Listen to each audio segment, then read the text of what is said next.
সবাইকে শুভেচ্ছা। আমি ঐন্দ্রিলা। আবৃত্তি করছি কবি রবীন্দ্রনাথ ঠাকুরের লেখা আমাদের ছোট নদী। আমাদের ছোট নদী চলে বাঁকে বাঁকে, বৈশাখ মাসে তার হাঁটু জল থাকে।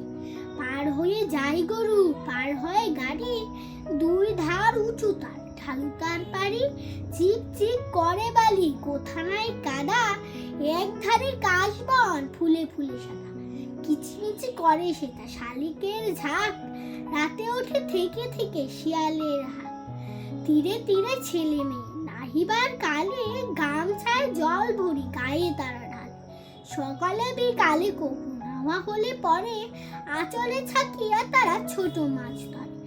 আষাঢ়ে বাদল নামে নদী ভর ভর, মাতিয়া ছুটিয়া চলে ধারা খরতর। দুই কূলে বনে বনে পড়ে যায় সারা, বর্ষার উৎসবে জেগে ওঠে পাড়া। অসংখ্য ধন্যবাদ।